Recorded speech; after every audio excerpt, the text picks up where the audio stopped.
Hello there, it is me, Matthew, or Summerhex, if you want to go by more internet terms, and welcome to my second episode of my Living with Autism series, where I talk about what it's like, living with autism, as I personally have autism, and this is a way I found that I want to say and help people maybe understand it better, help anybody in any way. But anyway, I've actually recorded this before. I got around about 16-minute video, but the audio failed, so that's always good. So I'm going to have to record it again and get it edited in time, though I don't know if it will be the same time as it would be, so you will know, personally, when you see this video. But, let's get into it. So, I put a poll on my Twitter, and the poll said, what shall my next video in the Autism Awareness series be? And there was 4 choices. There was football matches, and how I cope with them or don't cope with them. Not YouTube, gaming, video games, which is the one that won, and then there was also, what was the other one? School, and my trouble with that, and how I struggled there, and depression, and how I cope with my depression that I've got. But anyway, the winner was video games. Now there's going to be 2 parts of this video. There's going to be one part about how I have an obsession with it, and another about how it helps me calm down on a hard day. So let's start with the obsession. So obsessions, everyone has them. Like, you say you have a very interesting big drawing or just art in general, and they, you just average hobbies.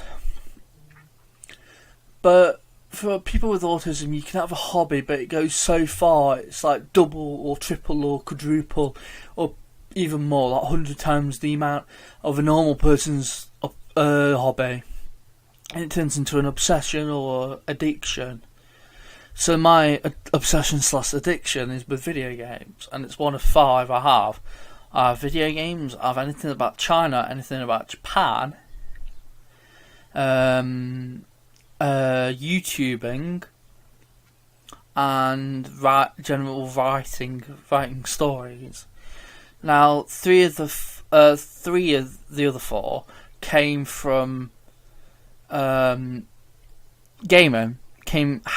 Appeared through how I always used to play video games. Those ones being China, Japan, and YouTube, and how those hobbies were turned into obsessions through me playing video games in general all my life. Now, let's go way back to when I was like 3 or 4. Pokemon Yellow had just come out in England, in Britain, and I got it for my birthday. I think it was either 4th. I think it was 4th birthday. I think it had just come out. It was my 4th birthday, and it was my first ever game. I played it. I enjoyed it. It got me slightly addicted to video games, but not as much as when I got a PlayStation 1 a couple of years later. Now, the first game I played on that was Crash Bash, and it was a really good game. I still like playing it now on PS3 through the backwards compatibility thing. But I played on that. I remember having a meltdown through one reason, that I was playing something called The Simpsons Wrestling. I don't know how old I was. I think it was like 4 or 5. And my parents thought it was too adult for me, because it was like 7+ or 12+. So they sold it and got another game, but I remember having a really bad thought. I just remember really hating that. And that was one of like my early meltdowns that I remember, that I can actually remember and remember how it went.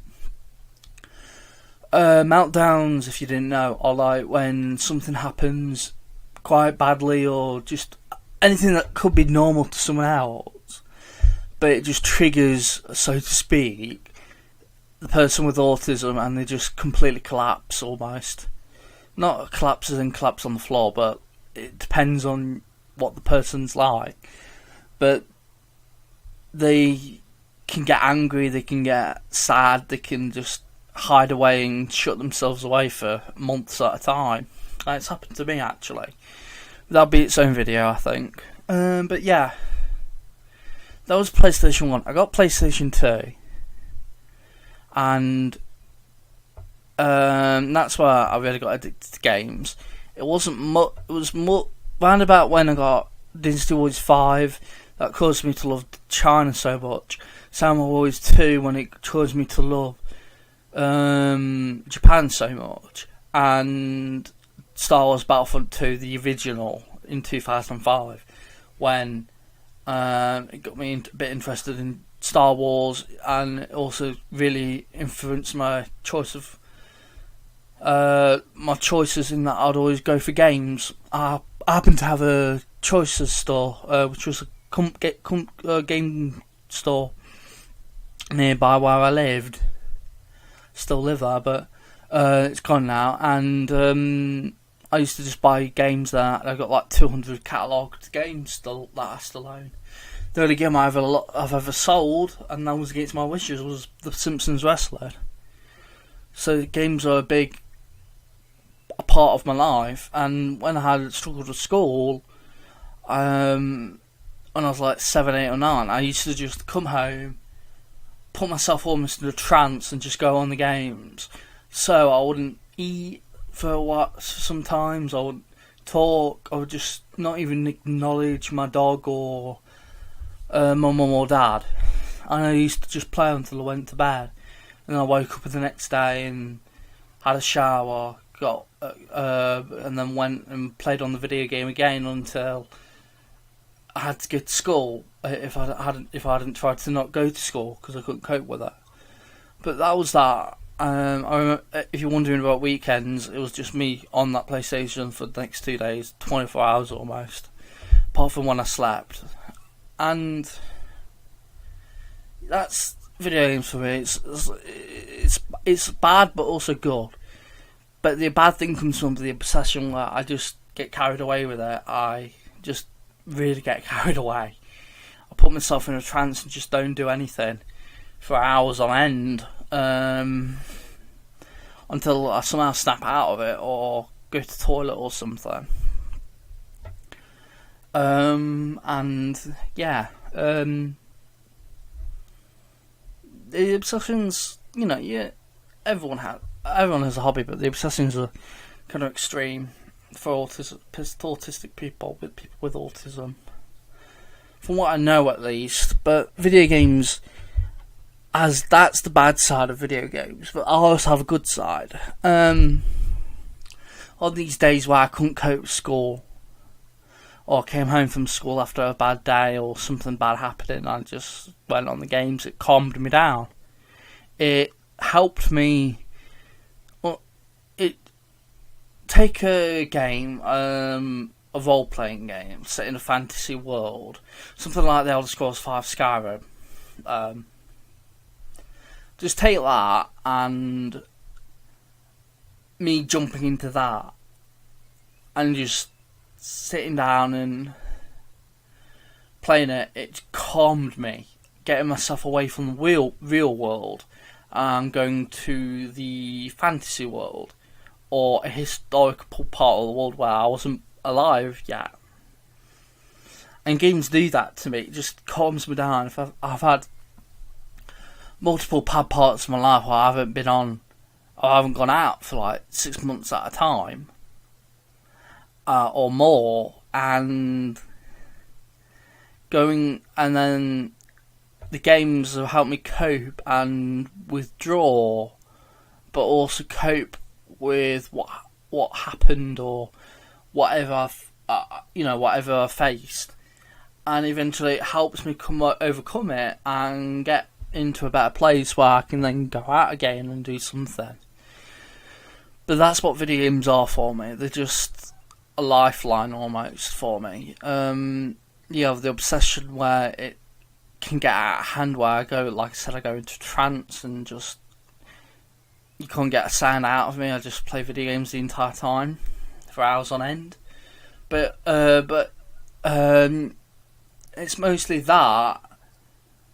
If I do that, it causes the goodness that I can recover from whatever I faced and look back on it and say, yeah, that helped me, or look back on it and say, yeah, I know what to react to when that next happens, if it ever happens again. But I think I've said enough. It's about 10 minutes long. I think that's enough. Yeah, if you liked it, like it. Make sure to share it, because it gets it out to a wider audience, and that's quite good, because I want it to get out to as many people as possible to help raise awareness for autism and make people understand what it's like with it, instead of all the stigma around it and all that nonsense. And yeah, I've already said that. Share, I've already said that. Comment if you want to. Check out my links in the description. I've got a Patreon. I've got a... You don't really have to care about right now if you don't want to. Probably never. I've got a Twitter where if you go on that after this video has gone out, I'll have a tweet for the next 3 days pinned, if I can figure out how to pin it, to find out what the next video in the series shall be. Or you can just comment on the video and say it yourself, and I'll put that into the mind, depending on how many likes it gets in the video from other people watching. But yeah, that's about it. Thank you very much for watching. This is Matthew, otherwise known as Summer Hex. I'll be seeing you next time. Hex signing out. Goodbye, everybody.